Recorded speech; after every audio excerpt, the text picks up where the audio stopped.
Então vamos lá, agora é sério, para terminarmos, né? Nós paramos no inciso quinto, não é isso?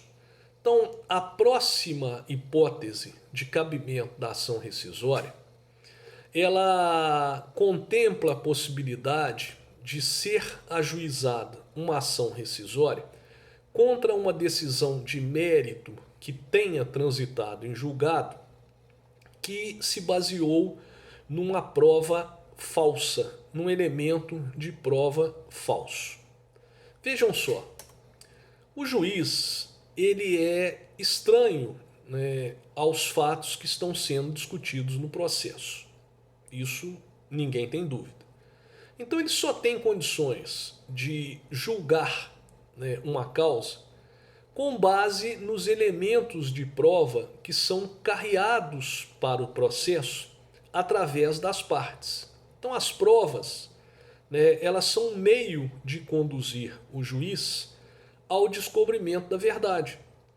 Então elas são um meio de convencer o julgador acerca da veracidade de uma alegação. Então nesse caso aqui, né, a decisão de mérito ela se baseou numa prova, porém numa prova que é falsa.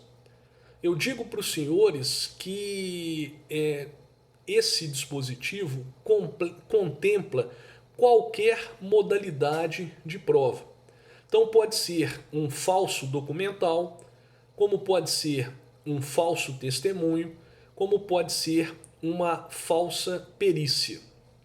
O que é preciso saber a respeito do cabimento da rescisória nessa hipótese? Primeiro, né, para que seja possível o ajuizamento da ação rescisória fundada no artigo 966, inciso 6 do CPC, é necessário que a prova falsa ela tenha sido fundamental para a decisão de mérito.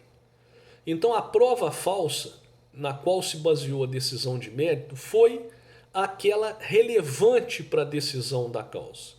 Então só é possível ajuizar a ação rescisória diante desta realidade. Se a prova, né, apesar de falsa, ela foi desinfluente para influenciar no julgamento, não é possível, não é cabível o ajuizamento da ação rescisória com base no inciso 6. Se a prova, né, apesar de falsa, né, não foi relevante para a conclusão, o juiz, por exemplo, ele chegaria à conclusão a que chegou, né, com ou sem essa prova, não é cabível o ajuizamento da ação rescisória com base nesse inciso. Lembro aos senhores que a falsidade da prova tanto pode ser demonstrada no âmbito da própria ação rescisória, pelos elementos de prova, né, em direito admitidos. Depois os senhores deem uma olhada na amplitude de provas do artigo 369 do CPC, ou a falsidade da prova pode ser demonstrada em ação penal autônoma. Então, para quem não está entendendo, vamos imaginar que o juiz, no cível, decidiu uma causa com base num contrato falso. E essa sentença, ela transitou em julgado.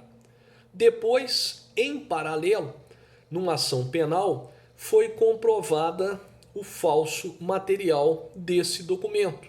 Então é possível, com base nessa comprovação na esfera penal, se pretender a desconstituição do julgado cível. Artigo 966, inciso 6º. O que é preciso relembrar nesse caso? Quando a falsidade da prova for comprovada em ação penal, aí nós não podemos nos esquecer que há que se observar a prejudicialidade da sentença penal condenatória transitada em julgado na esfera civil.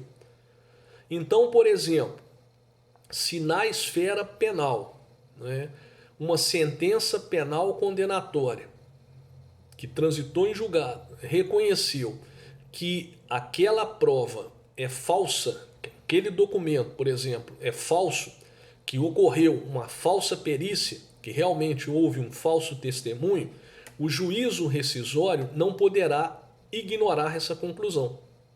Da mesma forma que se no juízo penal, né, foi proferida uma sentença que reconheceu que a prova é autêntica, né, o juízo rescisório não poderá ignorar essa condição. Então, não nos esqueçamos da prejudicialidade da sentença penal condenatória na esfera civil. Agora, se na ação penal, né, não houve a conclusão por insuficiência de provas, esse resultado não impede a propositura da rescisória, porque no juízo rescisório abre-se a oportunidade para demonstrar a falsidade da prova. Então essa é a realidade, não podemos nos esquecer disso. Né? Em breve nós verificaremos os incisos faltantes, que são o 7º e o 8º. Até lá.